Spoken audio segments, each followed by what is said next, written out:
भारत माता की जय श्री राम, जय श्री राम।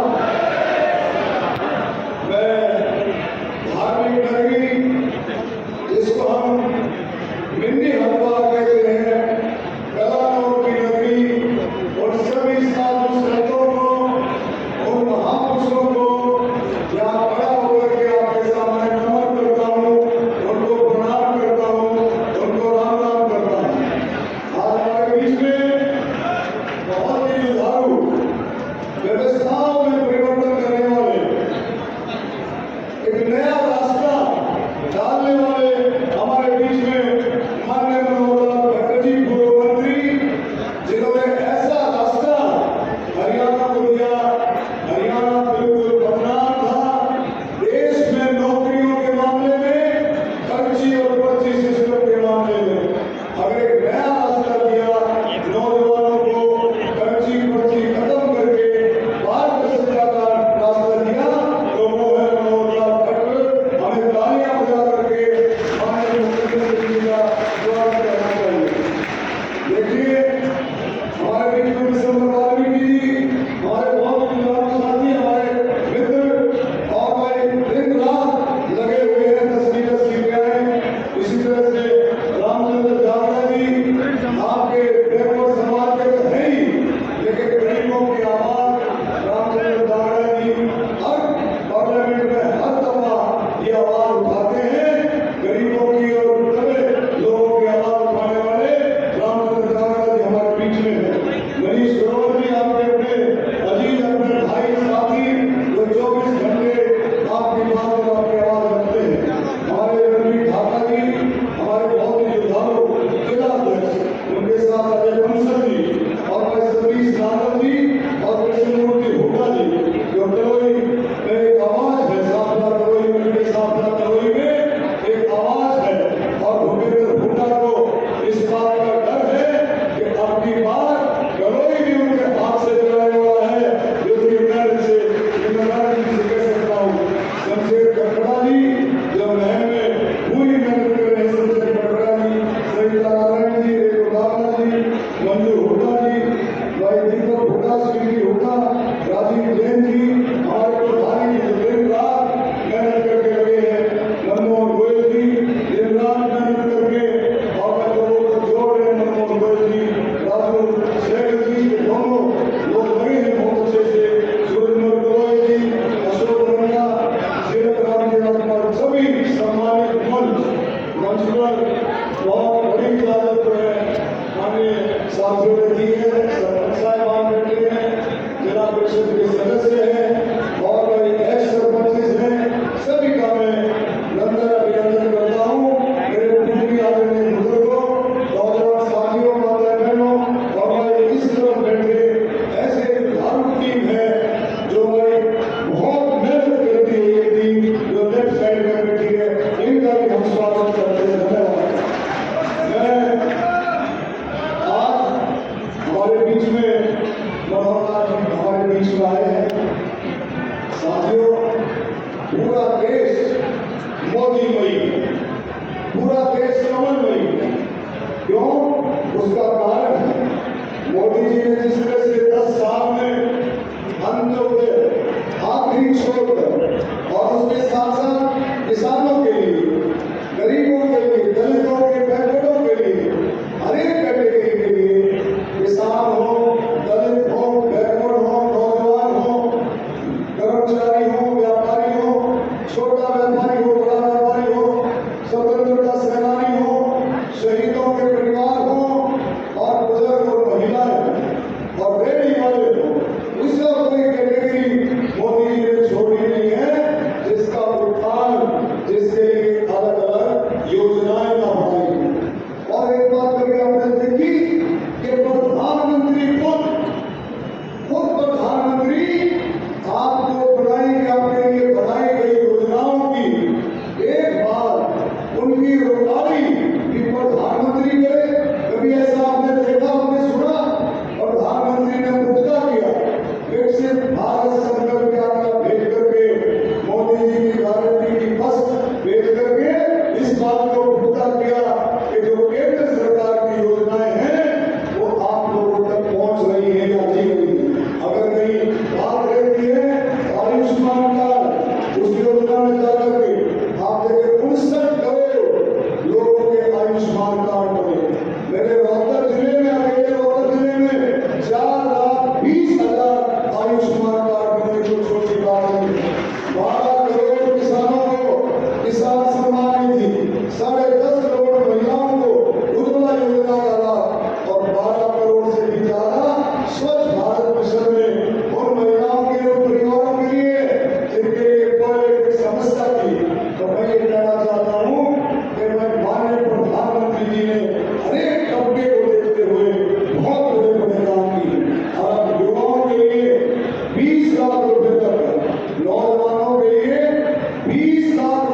तो तरह तरह की गुंडागर्दी भी फैलाएंगे, तरह तरह की अफवाहें भी फैलाएंगे, तरह तरह के कई ऐसे विषय फेंकेंगे जिसका कोई आगे पीछे हिसाब किताब नहीं।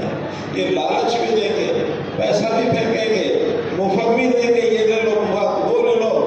ये क्या कहते हैं कि हम आएंगे, हर गरीब महिला के खाते में रुपए भेज देंगे, हर बेरोजगार नौजवान के खाते में रुपए भेज देंगे। जबकि मोदी जी कहते हैं कि जो महिलाएं हमारी हैं सेल्फ हेल्प ग्रुप बना करके काम करती हैं, हमारी बहनें जो सेल्फ हेल्प ग्रुप के साथ जुड़ी हुई हैं, जरा वो हाथ खड़ा करें, स्वयं सहायता समूह, ये सब बहनें जुड़ी हुई हैं। अब इन बहनों के उन्होंने कहा कि जो इनका उत्पाद होता है, जो सामान ये बनाती है, बाजार में बेचने जाएंगी, इनको साझा बाजार मिलेगा, बाजार में बिक्री अच्छे दाम पर होगी, जब पोर्टल पर अपना उत्पाद रजिस्टर करा सकते हैं।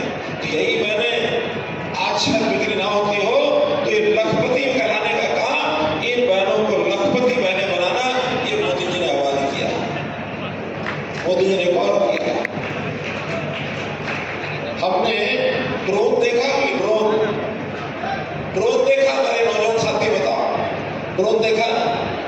जब कभी रैलियां होती हैं उसके ऊपर ड्रोन उड़ाए जाते हैं, कभी ब्याह शादी होती है उसमें ड्रोन उड़ाए जाते हैं, फोटोग्राफी। उन्होंने कहा कि नहीं, ये जो हमारी बहनें हैं सेल्फ हेल्प ग्रुप में काम करती हैं, इनकी ट्रेनिंग दिला देंगे ड्रोन की, और एक एक ड्रोन इनको दे देंगे ताकि कोई भी काम जा करके मेहनत मजदूरी कर सके। खेतों में ड्रोन से अब खाद का छिड़काव होगा, खेतों में ड्रोन से अब यूरिया, नैनो यूरिया दवाई, ये सब छिड़की जाएगा। बदले में हमारी बहनें ड्रोन दीदी बन करके लाखों कमाएंगी। अब एक तरफ तो हम अपनी बहनों को, बेरोजगार युवकों को कमाई करने के साधन दे रहे हैं, और एक तरफ हम मुफ्त खाना बना रहे हैं। तो मेरी बात का जवाब दो कि मुफ्त खाना ठीक या कमा के खाना ठीक? बताइए, रोजगार करके खाना ठीक है ना? तो मोदी जी इस लायक लोगों को बना रहे हैं। खाली सामान्य व्यक्ति नहीं, हमारे जो उद्योगपति हैं, हमारे जो दुकानदार हैं, जो व्यापार करते हैं, वो भी आगे कैसे बढ़े, ताकि एक एक परिवार अगर अपने पैरों पर खड़ा हो जाएगा तो फिर हमारा गांव भी खड़ा हो जाएगा, शहर भी खड़ा हो जाएगा, पूरा जिला भी खड़ा होगा, प्रदेश खड़ा होगा, देश खड़ा होगा। देश की चिंता करने के लिए हर गरीब परिवार को उन्होंने कहा कि आप भी देश के साथ जुड़िए। सारे देश में अभी विकसित भारत यात्रा निकाली, आम आदमी को पता ही नहीं होता विकसित भारत क्या है, लेकिन उसके कारण से देश की जनता को पता लगा कि विकसित भारत माने दुनिया का सबसे श्रेष्ठ देश ये बनना चाहिए। देश के लिए बहुत काम किए हैं, तो आज हमारे दुनिया में देश का स्थान जो पहले बहुत नीचे होता था, आज ऊपर के 5 देशों में स्थान बन गया भाई। और संकल्प है मोदी जी का कि 2029 आते आते अपने देश को और 2 कदम आगे बढ़ा के 3 बड़े देशों के अंदर लेकर के आएंगे, 3 बड़े देशों में लेकर आएंगे। और यहीं तक नहीं, उन्होंने ये भी कहा 2047 तक हमारा जो देश है विश्व का सर्वश्रेष्ठ देशों का सर्वश्रेष्ठ ध्यान में है कि नहीं? सर्वश्रेष्ठ देश। मित्रों, इस नाते से देश की चिंता करने वाले ये नरेंद्र मोदी के ही अनुयायी हो सकते हैं, हम सब हो सकते हैं। तो हम लोग देश की चिंता करने वाले लोग हैं, हम अपने आप को आगे ना रख के देश को आगे रखते हैं। मोदी जी कहते हैं देश पहले, और इस नाते से देश की बड़ी बड़ी समस्या है, चाहे वो 370 की बात हो, 370 की बात भी मोदी जी ने एक चुटकियों में खत्म कर दी। क्या था वो ये था कि देश का कोई भी जो कानून है वो सारे भारत में तो लागू हो सकता है, लेकिन जम्मू कश्मीर में लागू तब होगा जब वहां की सरकार चाहेगी तो वो लागू होगा। ये जम्मू कश्मीर में लागू था। हमने लगातार इतने साल तक कहा, इनके कभी भी इनको उस बात के लिए कोई ध्यान ही नहीं आया। कहते क्या थे कि 370 हटाओगे तो क्या खून की नदियां बह जाएगी, क्या होगा, संघर्ष हो जाएगा। लेकिन मोदी जी हमेशा की जोड़ी ने एक ही समय में कलम से लिख दिया, कल से धारा 370 खत्म। किसी को खरोंच आई? किसी को खरोंच आई क्या? किसी को खरोंच नहीं है।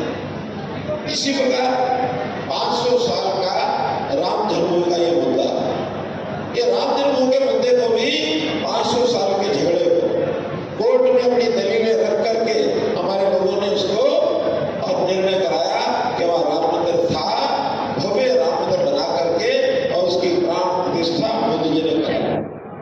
और उसके लिए भी लोग डराते थे कि देश में गृह युद्ध हो जाएगा, ये हो जाएगा, वो हो जाएगा। हुआ मित्रों कुछ? कहीं किसी को खरोंच आई क्या? बताओ भी, कोई झगड़े हुए हो तो बताओ, हुए क्या? अरे बताओ, नहीं हुए? नहीं हुए ना? तो देश में एक खरोंच भी किसी को आई नहीं। तो भाई बहनों, मोदी जी बड़े बड़े संकटों को हल करके गए। आज तब समय आया है कि मोदी जी को अगले 5 साल के लिए भी हम लोगों ने उनको राज करने के लिए आगे बढ़ाना है। और उसके नाते से यहाँ हमारे डॉक्टर अरविंद शर्मा, जो मेरे भाई 10 साल से लगातार सेवा कर रहे हैं, लगातार 10 साल से कर रहे हैं। और ये हमारे बाकी भी हरियाणा के सब प्रत्याशी, हम 10 लोग चुनाव लड़ रहे हैं और हमारा दावा है कि हरियाणा में इस बार वो लहर चली है कि 10 की 10 सीटों के ऊपर कमल खिला करके मोदी जी की झोली बना रहे हैं। हमारे मुख्यमंत्री करनाल विधानसभा से चुनाव लड़ रहे हैं मित्रों, वो भी हम सीट देखिए, इस बार जैसे हमने पिछली बार 10 की 10 लोकसभा सीटें जीती थी, इस बार भी हमारा संकल्प है और हम इसी हिसाब से लोगों से मिल भी रहे हैं, मिलत भी कर रहे हैं। हमारी गुण है कि 10 की 10 लोकसभा सीटें हरियाणा की और साथ में एक विधानसभा सीट करनाल की 11 के 11 कमर खिला करके और हम 4 जून को मोदी जी की झोली में डालते हैं। अच्छा, कांग्रेस पर आरोप लगाया कि गुंडागर्दी की बात है, चुनाव पूरी तरह से अपनी चल रहे हैं, लेकिन हम नीचे कर ले रहे जनता। एक बात ये आ रही है कि जो लोग अपनी ज़्यादा पोलिंग करवा के समय पर पोलिंग करवा के तो वही विजयी हो जाएगा। क्या बात मंच ठीक है कि पोलिंग ज़्यादा होनी चाहिए, उसके लिए हमारा जो स्ट्रक्चर है वो कहीं बाकी पार्टियों से आगे है। जैसे हम लोगों ने अपने यहाँ जिलों की रचना, मंडलों की रचना, शक्ति केंद्रों की रचना, बूथों की रचना और अभी लगातार पिछले 8 दिन से बूथ के अनुसार बैठे और उस बूथ में बैठक करने के बाद हर बूथ पर डोर टू डोर चलने का अभियान लगभग मुझे लगता है कल शाम तक 20,000 बूथों में से 15 या 16,000 बूथों पर पिछले 4 हज़ार पहुँच चुके हैं। जैसे ही बाकी बूथ भी जहाँ रह गए वो पूरे होंगे और जहाँ पूरे कर चुके हैं लोग अगले राउंड में फिर इस काम को शुरू करेंगे। हर 3 दिन बाद शर्मा जी का बार होगा। मैं स्वयं भी कल और परसों में 9 बूथों को रुक गया, तो हमारे बड़े नेता चलते रहता बूथ के अनुसार संपर्क लिए हैं ताकि पहला काम वोटिंग ज़्यादा हो, क्योंकि वोटिंग ज़्यादा मतलब लोकतंत्र की जीत और उसी में पार्टी के नाते भारतीय जनता पार्टी के ज़्यादा वोट पड़े, उसमें भाजपा की जीत, ये दोनों काम करने के लिए और हमारे जो कार्यकर्ता लगे हैं मुझे लगता है कि हमारा जो परसेंटेज है बाकी प्रदेशों की अपेक्षा या हमारा अपना जो पिछले वर्ष की अपेक्षा और ज़्यादा होगा ऐसा नहीं। रोहतक में बोगस की शिकायत आती है हमेशा कि बोगस ज़्यादा वोटिंग की होती है, किलोई है, महम है। ठीक है, आपने कुछ बूथ ऐसे होते हैं जहाँ दबंगई करने वाले लोग रहते हैं। हमने इस बार उन गाँवों को चिन्हित करके चुनाव आयोग को बता दिया है। चुनाव आयोग आगे एडमिनिस्ट्रेशन की सहायता लेकर के पैरामिलिट्री की सहायता लेकर के और हर पोलिंग बूथ की चिंता करेंगे। कोई पोलिंग बूथ पर और फर्जी वोटिंग न हो पाए इसका पूरा सर रोहतक लोकसभा सीट बड़ी मायने रखती है, क्योंकि भूपेंद्र सिंह हुड्डा ये कह रहे हैं कि ये सीट जीत करके और हम हरियाणा में अपनी सरकार बनाएंगे, तो ये सीट अपने आप में बहुत मायने रखती है। मैंने भी यही कहा है कि ये सीट अपने आप में महत्वपूर्ण है। इसलिए महत्वपूर्ण है कि पिछली बार 10 सीटें हार करके भी उनको गम 2 सीटों का हुआ था, 8 सीटें तो भूल ही गए थे।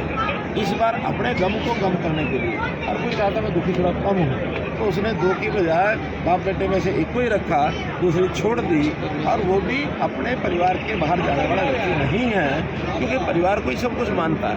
अगर वो अपने समाज को, अपने पार्टी को मानता तो फिर और कुछ लोगों को एडजस्ट करता और लोगों को आगे बढ़ाता। आखिर करण सिंह दलाल पार्टी की चाहत थी कि चुनाव लड़े, आखिर ये जो अपने वीरेंद्र सिंह जी अब वो मान लो किस कारण से वो छोड़ के गए, आश्वासन वहाँ मिला तभी छोड़ के गए। ये तो कहावत ऐसी है ना कि मारे गली आवे नहीं, आवे तो जावे नहीं, जावे तो कुछ पावे नहीं। ऐसा ही रहा वीरेंद्र सिंह का हुआ कि वहाँ जाकर उसको भी कुछ मिला नहीं, लेकिन इसने भी लिहाज नहीं किया। एक बात करिए सर, जिस तरह से अलमत को लेकर जो सरकार पे सवाल उठा रहे हैं, वो कह रहे हैं कि अब खरीद फरोख्त की शुरू हो जाएगी हम विधायकों की। किसी प्रकार की खरीद वो करेंगे तो वो करेंगे। हमारे यहाँ तो निश्चित जो लोग हैं वो एकदम निश्चित हैं। हाँ, जो लोग हमसे संपर्क बनाए हुए हैं वो अपने कारणों से बनाए हुए हैं, चाहे उसमें जेजेपी के लोग हों, चाहे उसमें कांग्रेस के लोग हों। इनकी तो हिम्मत ही नहीं कि अपने 30 लोगों के साइन करा के ही दोनों को देते। इन्होंने बिना साइन किए, बिना नेता प्रतिपक्ष ने अपने साइन किए हुए एक कार्यालय के अपने एम्प्लाई के माध्यम से पत्र भेज दिया कि आप लोग जो है फ्लो टेस्ट कराओ। यानी क्या कर्मचारी फ्लो टेस्ट कराएंगे, नेता कराएंगे? अगर नेता के नाम से जाता, कहीं अपने विधायकों के साइन करा के भेजते, थोड़ी गंभीरता भी बनती। इन्होंने तो शोषा छोटा सा छोड़ दिया और उसके बाद ये भाग गए हैं। हम ये कहते हैं कि नहीं, आओ और वहाँ पहले तो फ्लोर टेस्ट से पहले जो हमारे गवर्नर साहब हैं या स्पीकर साहब हैं उनके सामने पेश हो, उनको तसल्ली दो कि हम कुछ है। फिर वो कहते हैं सरकार तो हम नहीं बनाना चाहते। अरे भाई, सरकार बढ़ानी नहीं बढ़ानी तुम्हारा काम है, लेकिन इस सरकार को गिराओ कैसे?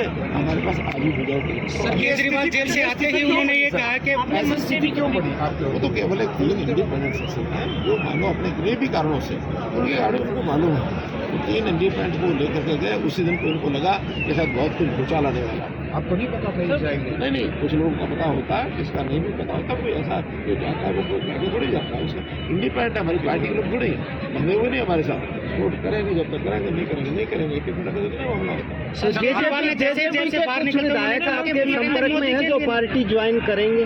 देखिए, हमारे संपर्क में है और वो सरकार का समर्थन करेंगे, इतना मुझे पता है, बाकी उनका काम। सर, केजरीवाल ने जैसे ही बाहर निकले उन्होंने कहा कि अमित शाह को प्रधानमंत्री बनाने के लिए नरेंद्र मोदी वोट मांग रहे हैं। सारी दुनिया की ठेकेदारी वो ना उठाएं, हमारे घर का मामला हम क्या करेंगे।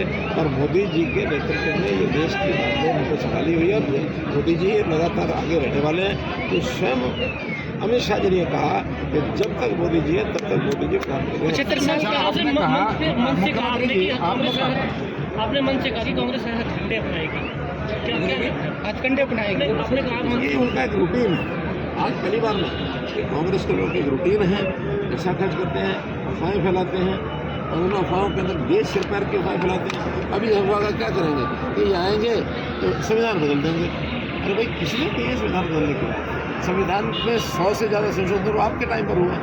तो संशोधन करना तो एक प्रक्रिया है संविधान की, संविधान बदलने का विषय नहीं है। मोदी जी ने उसका जवाब दे दिया, फिर भी उसी को उठाते हैं। मोदी जी ने कहा कि डॉक्टर अम्बेडकर दोबारा से जन्म लेके आ जाएं और वो भी कहे कि हमको संविधान बदलना है, संविधान बदला नहीं जा सकता।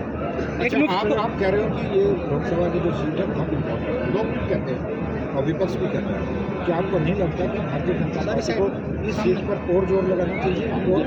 जितना जोर सीटों में लगा रहे हैं, चाहे बात की हो चाहे